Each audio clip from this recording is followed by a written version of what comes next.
बिस्मिल्लाहिर्रहमानिर्रहीम। अस्सलाम वालेकुम प्यारे नाजरीन, हमारे चैनल में खुश आमदीद। इस्लामिक वाक़यात और बयानात और कहानियों के लिए हमारे चैनल को सब्सक्राइब करें, जो कि बिल्कुल फ्री है। आज का हमारा टॉपिक है, क्या जन्नत की तलब लालच है?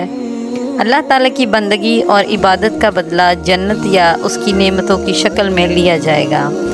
ये बात कुछ लोगों को बहुत मायूब लगती है। उनके नज़दीक ये लालच के जज्बे से नेकी करना है, जो एक गलत चीज़ है। ऐसे ख्यालात का अक्कास इकबाल का ये मशहूर शेर है, सौदागरी नहीं ये इबादत खुदा की है, ए बेखबर जज़ा की तमन्ना भी छोड़ दे।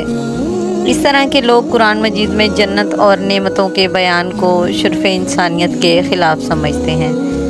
बाज़ लोग उन चीज़ों का मजाक भी उड़ाते हैं, ताहम इसी तरह की बातें देखने और सुनने में कितनी ही खूबसूरत क्यों ना लगें, खिलाफ़े वाक़या हैं। हकीकत यह है कि इंसान हर हाल में बदला चाहता है, हत्ता कि जिस वक़्त कोई इंसान ये कहता है कि मुझे कोई बदला नहीं चाहिए, उस वक़्त भी वो बदले में एक रूहानी सुकून ज़रूर ले रहा होता है। चुनांचे ज़्यादा से ज़्यादा ये कहा जा सकता है कि एक शख्स मादी बदले की ख्वाहिश नहीं रखता, मगर बहरहाल वो एक गैर मादी बदले यानी इत्मीनान और सुकून को ज़रूर चाहता है। दूसरी तरफ ये भी हकीकत है कि इंसान एक मखलूक और बंदा आजिज़ है। वो हर कदम पर अपने मालिक की अनायात का मोहताज है।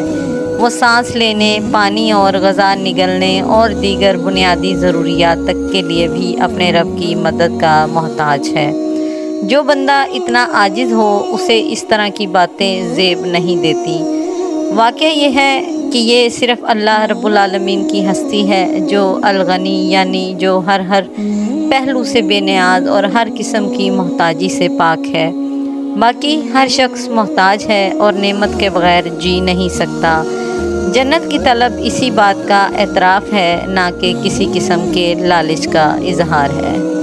जज़ाकल्लाह। हमारी वीडियो अच्छी लगी है तो हमारे चैनल को सब्सक्राइब करें, हमारी वीडियो को लाइक करें। जज़ाकल्लाह।